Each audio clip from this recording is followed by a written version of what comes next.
Hello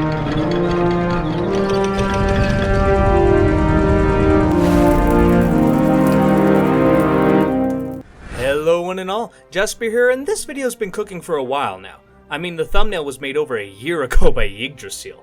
Obviously, we're going to be talking about Brutal Legend, one of the greatest games ever made, and it holds a personal place in my heart. You see, I originally bought this game a few years after it came out for my 360, played the hell out of it, and then traded it in for some other game. I can't even remember what that game was because a week later I came back and re-traded it. Never took it back after that, and eventually after upgrading to PC gaming, I bought it off Steam. I have never purchased a game more than this one. Every once in a while, I jump back in to have some fun with it, and so I want to sit down and talk to you all on why, honestly, it's kind of a shit game.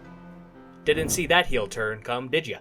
Okay, that is an exaggeration. It's not a shit game in the same way I would say the likes of Dustborn, Skull and Bones, or The Veilguard are shit games. However, I hesitate to call this a good game at the same time. I love everything about it. The comedy, the characters, the gameplay, the setting. It's really close to my favorite game of all time, no joke. But I wouldn't recommend it to many people. And why is that? Well, let me first talk about the game itself a bit. In Brutal Legend, you play as Eddie Ricks, a roadie who fucking dies in the first 5 minutes of the game and gets teleported to a modern, slightly medieval, heavy metal fantasy world. You meet a resistance group of 3 people and help them organize a proper rebellion to kid out the hairspray sellout General Lionwhite and eventually the demons of the world. You build armies, lead them into battle, run them over with your car, shoot them with miniguns, decapitate them with your axe, all while using the magical music of rock and roll to melt faces, electrocute, summon the fucking Hindenburg, and much more. And I love all that shit. I love being a badass and hacking up peons like in God of War. I love ordering large armies into battle like in Total War. I love exploring rich, detailed worlds like Red Dead Redemption. And I love heavy metal. My dad raised me on this shit. You got the works of Motorhead, Judas Priest, Metallica, and so much more to listen to when you play this game. Plus, some of the voice talent is based in the heavy metal industry. Rob Halford, Ozzy Osbourne, Brian Posehn. If I had a nickel for every time I mentioned Brian, I would have 2 nickels, which isn't a lot, but it's weird that it's happened twice now. Now, I said a lot of good shit right there. So why is it that I would hesitate to recommend this to other people? Well, the main thing is it's a very, very, very niche game. I mean, how many hack and slash real-time strategy open world games are there in the world?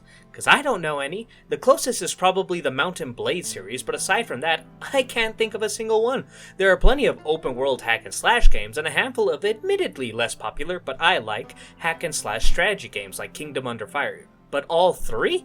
Nope. And there is a good reason why. You're spreading yourself too thin. For every mechanic you add to a game, it's going to be at a cost of another, as no project has an unlimited budget. There are always checks and balances to these things. Remember all those games I mentioned previously when talking about the mechanics? Well, I wasn't talking about the modern versions of those games. I was talking about the versions that came out roughly the same time as Brutal Legend, and honestly, each one of it blows Brutal Legend out of the water. Let's start with hack and slash. You got 2 buttons that you can use, the regular attack and the magic guitar attack to dish out damage. If you want to be generous, you can count some of the guitar solos in this discussion, but considering you have to stop kicking ass to make yourself very vulnerable to do any of them, I would hesitate to include that, and I would hesitate to do it unless you have some bouncers to keep you safe. Now, God of War 3. You have a light and heavy attack to be expected, but you also have the ability to jump, which adds more options and combos and juggles, several different kinds of magic that can clear the area to give you some breathing room, or to help you continue combos and make them longer. That alone already gives God of War the advantage, but it gets better, as when you take into account the God of War has 6 different weapons you can use. Granted, 3 of those are weapons on chains, and so play very similar, but even if you don't count them, that's still 4 times as many options to kick ass as Eddie can. Now, let's talk about strategy. Empire Total War is often considered to be one of, if not the worst game in its series. Yet, if a friend who loves strategy games was to ask me to recommend either it or Brutal Legend, I would pick Empire with no hesitation. The largest army you can wield in Brutal Legend is 40 dudes, while in Empire, that would be just a single unit out of 20. With such a large scale, as well as far more diverse and numerous amounts of soldiers, leads to a massive scale which adds more weight to one's tactical ability to organize a battle and achieve victory, while Brutal Legend just feels like a massive mosh pit. Though, to be fair, thematically that fits. That's just talking about battles though. When you bring in an economy, proper fortifications that you can upgrade and choose how to defend your land, lay proper ambushes not to repeat the dogshit Brutal Legend ones, we'll get into that later, and that isn't even talking about how Empire has naval warfare. By comparison, all you can really do with Brutal Legends is summon units, tell them attack and defend, and build merch booths for money. Not even turret towers or anything like that. It's bare bones strategy. Now, let's talk about the longest kind of aspect of the game, that being the open world. While aesthetically I love Brutal Legend, and it's a joy to drive around it for the first time, I'm going to admit though, you don't have a lot of options as far as engaging with the world. There are 5 different kinds of missions that will be completed throughout the game, all of which become very stale. The biggest offender of this being the previously mentioned ambush attacks. There's never anything to really set it out from the rest in how you approach each one. My guarantee strategy was summon some animals before the quest since they still be there for the ambush, buff any units with a quick solo, run towards the enemy, play some face melting, and then clean up whoever is left. The other side quests have some more unique dialogue when you start them up, and thanks to the comedy, there is that small drive to keep finding and completing those quests, but if I have to hear, "Who are we ambushing? Bad guys. Wanna help?" I'm going to commit homicide. There are race quests that get progressively harder as you keep winning, and it can be a right bitch to do, as Fleetus here cannot be moved at all. If he so much as touches your car with his, you will spin out of control, so don't even try to muscle against him. Just do your best to speed down the road and keep your distance. The Death Rack quest feels like they were slapped on half-second. You have your deuce raised into the air with the guns you equip to it, and you lay out some death from above. Thing is, you cannot shoot straight downward, so if an enemy gets there, it's impossible for you to get them. Luckily, you have units who are able to protect you, but relying on the AI to keep you safe has mixed results. Doesn't matter that once you've played one, you've played them all for the most part. This mission really needed you to have to defend something other than yourself, like maybe a gate or a weapon supply or something to spice up each one. You can also work with a cannoneer voiced by Kyle Gass, most famous for being friends of Jack Black. He can't shoot for shit, so you tell him to aim at you and fire when you say so, teaching him how to lead his shots, which he never learns. Personally though, I wonder if we could introduce a new line into this game if you ever miss a shot with him. Do it! Firing! Stay right there! Probably the best repeat mission in this game are the hunt quests. You're tasked with finding and killing an amount of animals in the world. What's best is this can be done while you explore the map. Every time you complete a part of it, you also get a reward, being able to summon animals to fight by your side, and each completed hunt allows you to summon a more dangerous and useful beast from last time. Complete the last one, and you even get a unique axe. The only other quest that gives you any sort of reward beyond money are the races, getting you a faster boost that you can use more often. You know, that would be really helpful for a race. Too bad I just did them all, so now this upgrade feels practically worthless. Now, every game has these repeatable missions. All things they have to throw in so you can farm and get all the upgrades and the weapons and whatnot. After all, Red Dead has tons of bounties that you can collect and its own hunting missions. But here's the thing, if you ignore those, along with the main story quests, how many unique missions does Red Dead have? 19. And how many does Brutal Legend have? 4. Fucking 4, and they are not exactly all that great. You have a time limit to get some beer to a beach, but if you drive too recklessly, the beer fucking explodes. Guess their kegs are made out of tin foil. At the same beach, you are a wingman to this red-pilled loser. I mean, for Christ's sake, a male sex necklace? It looks stupid when Eve does it, and it looks just as dumb here. Anyway, apparently the way to be this guy's wingman is to get some headbangers and assault some guys who approach them. And yes, it's assault. Remember, these guys, headbangers, use headbutts as a weapon to kill their enemies. You also chase down some sick raptor elk so the plague that they have doesn't spread. and this mission easily could have been repeated, just using different animals throughout the area, at least the speedy ones. Though, I'm not going to lie, I would love to chase down some sped up urchins. That would look so funny. Oh, and real fast, these 3 unique missions I've mentioned, yeah, you can complete them in the first few hours of the game. It isn't until the last third of the game you unlock the final one, where you evict some squatters from a bat home, which personally, as a landlord, I can relate to. This game really needed some more variety in side quests, and you know what might have been a good one? The stage battles. These for me were where the game is at its best, allowing you to take part in the RTS aspect, which complements the hack and slash surprisingly well. But throughout the game, there are only 7 of them. The first 2 are more of a tutorial side than actual battles, and it's against a gay reskin of your own army. After them, you have 3 battles against some doomy gloomy boys, and there is only one final battle against the demons, who are built up to be the main antagonists of the series. I wonder if there would be any way to implement the stage battles into side quests. One of the quests has you defend your stage as wave after wave of enemies comes at you. Maybe that could be used and sprinkled throughout the map? Anyways, this has mostly been side stuff we've been talking about, so how about the main game? The meat and potatoes, the story and characters, and how is it? I mean, it's okay, I guess. This ain't no Lord of the Rings, but at least it has better music. So let's go through the characters, starting with...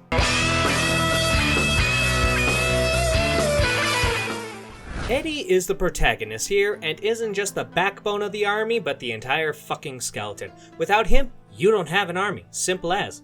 And he is very much the business side of things, while others take control of the more charismatic part of leadership. He likes to stay in the shadows, which is kinda crazy because he is by far the most charismatic character in the game. Jack Black voices him well, and with plenty of fun and badass lines, sometimes both, it's really easy to get along with him. He is a very stagnant character, but that's not bad. Not everyone needs a massive development. Sometimes you're just right where you need to be at the start. He has 2 important aspects of his story. One of them being finding out the mystery of how and why he was brought to this world, though only sort of. Honestly, at the start we're pretty much told who cares when Eddie is asked if he wants to return home. He just waves the idea away. But I'm sure you must be longing to return to your homeland. It's not till about halfway point in the game that some questions begin to crop up about Eddie's history and that of his parents. Easily the far more important part of the story, however, is his relationship to Ophelia. Seeing the 2 start up as a flirty and budding romance only for it to crash and burn over a very confusing misunderstanding, which leads to Ophelia raising her own army and becoming the most prominent antagonist in the game. Speaking of that,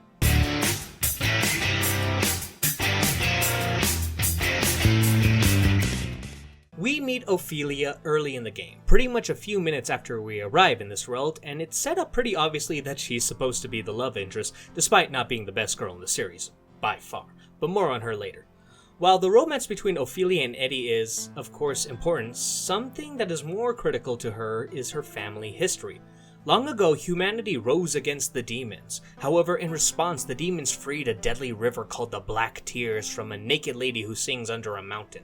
This corrupting river tempted those to drink from it, which resulted in them going mad, and infighting broke out, crushing the rebellion that was now labeled as the Black Tear Rebellion. Ophelia's parents fell victim to the Black Tears, and it's because of that few people trust her. Except, not really. Yeah, Lita, who we'll talk about later, is a bitch to her throughout the entire game, but Lars respects her and definitely shows a great deal of care for her and tries to save her life. Not a single other character shows any sort of distrust for her. It's just Lita, so apparently Lita is a grade A hater to make Ophelia feel this alone. Oh yeah, and speaking of those Black Tears, the game does not explain its lore that well. Throughout the map, you have these artifacts of legend that you can find that tell you about the history of this land. But key information like the Black Tear Rebellion is left in it, and Eddie is portrayed as just knowing exactly what the rebellion is. Now, maybe you could search for all of the artifacts of legend before this bit of info becomes important to the story, but first off, I'm not a fan of making side content required for the main story. It's like watching Secret Wars to make sure you understand what the fuck is going on in the next Marvel movie. No thanks. But even if I was okay with that, you can't. On the map in the early game, you only have access to 6 out of 13 legends, and it's only the very last one of those 6 where the Black Tears is even mentioned, and not even in its relation to the rebellion, but just how it was made and what it does. Meaning when you first hear about the Black Tear Rebellion, it's just waved away as common knowledge that anyone already understands, including Eddie, who has only been in this new world for like a week. I'm getting sidetracked though. Back to Ophelia, because there's a lot to unpack with her, because she's kind of a convoluted character. The falling out between her and Eddie comes from when Difficulus, don't worry, we'll talk about him later, mentions a character named Socoria, and Eddie assumes he is referring to Ophelia due to how he smells a weapon she left at the temple. When confronted about this and asked who Socoria was, she says she can't tell him. But the thing is, why? There is no reason she can't tell Eddie the truth of who Socoria is. To get you all in the loop, Socoria was the demon lord before Diviculus, who traveled to the future. I don't see why she can't spill the beans on that, and yes, it might lead to the Shyamalan twist at the end being exposed early, but even then, I see no reason to talk about that. Also, I just realized something. How the fuck does she know the Shyamalan twist? No one should reasonably know the Shyamalan twist.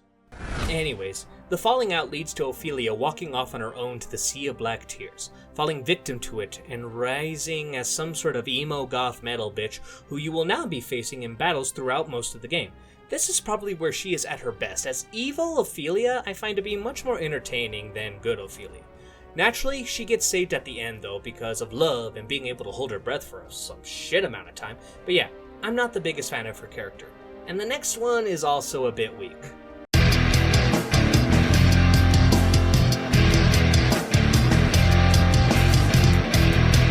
Lars, the face and leader of the rebellion, and easily, in my eyes, probably the weakest character in the game. Oh, I know I was talking mad smack about Ophelia, but at least when she turns evil, she becomes much more entertaining, and her change introduces a brand new faction to face off against. Lars, he comes off as the generic altruistic hero, and they play some jokes with it, so it's on purpose, but there isn't a whole lot to him.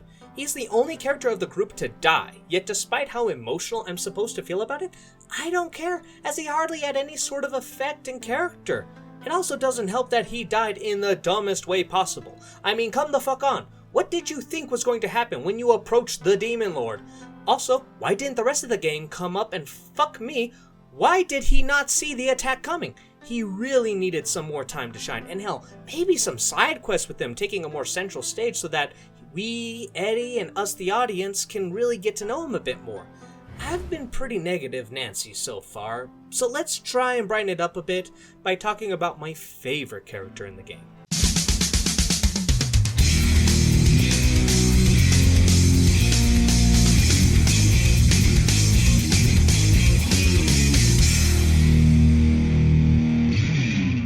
I'll be honest with y'all, there are few things as sexy as a blonde metalhead. There's just something about the bright hair with the dark color and makeup that makes me weak in the knees, and when you give that bitch a fucking halberd, I'm sorry, it's over. I don't care how much of a cunt she is. Lita is the stick-up-the-ass, unambitious person who honestly isn't too big on the whole rebellion thing and would rather just wait things out in safety. But since her brother Lars is dead set, on it, she helps out to do what she can to keep him safe, along with throwing shade at Ophelia constantly because her parents were drug addicts. These are all pretty bad traits, but you see, Lita is probably the only person in the entire game to grow and change. It really kicks in after her brother Lars dies, at least kind of, but since she becomes less doom and gloom and more ready to throw hands, I think since she lost the most important person in her life, she was ready to throw everything she had into this rebellion, becoming more supportive and helpful to the cause rather than just voicing her annoyance and displeasure of how people want to keep fighting. And near the end of the game, before the penultimate mission, she has a wonderful little talk with Eddie about how she misses her brother, wishes he could see what they accomplished and how he was always right, even lamenting how her and Eddie never really got to know each other. Yeah, it's not exactly world-shattering writing, but it's the most we get in this game, and I think Lars and Lita would have greatly benefited from either having side quests that you could take that focused on these characters, both or separately, or actual main missions. That's all the hero characters. No, I'm not talking about Mangus or the other side characters. They are fun, but there's very little to say about them, so let's talk about the antagonists.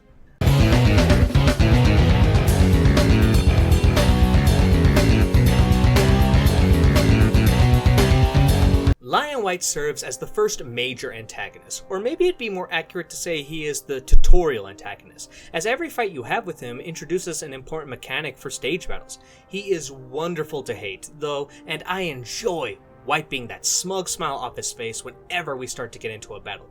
It also helps that he probably has one of the best deaths in the game. Not much more to say about him.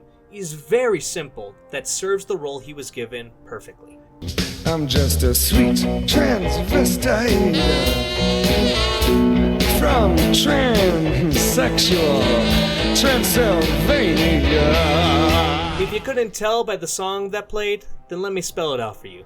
Daviculus is voiced by Tim Curry and is probably one of my favorite vocal performances from him. And throughout the game, he has this large, intimidating presence. This guy is the end of it all, and when you go against him, it will be a battle for the ages. Sad to say you only fight him in one mission and kill him at the end. Yet that is the biggest piece of bullshit in the game, that at the end of it all, Ophelia felt like she did more to fight against you than the main fucking villain. The head of the third faction in the game. Remember, we don't count the hairspray fucks. And you only get one final battle? Granted, the final battle is interesting, somewhat challenging, and does feel climactic, but there was no build-up. He just shows up, kills Ophelia, and then it gets started. It really feels like the developers ran out of time and slapped this final battle in at the end to give us something, because there were hints about returning to Bladehenge, which was conquered by the demons while Eddie was busy camping out in the snow? Yeah, after you beat Lion White, there's this 3-month time skip where fuck and all happens, I guess. Anyways, I thought they were setting up that after Ophelia, we would wage a quick war with the demons and then get the final fight. But nope, comes out of nowhere. After making it this far, you probably think I hate this game. But I want to be clear, I love it.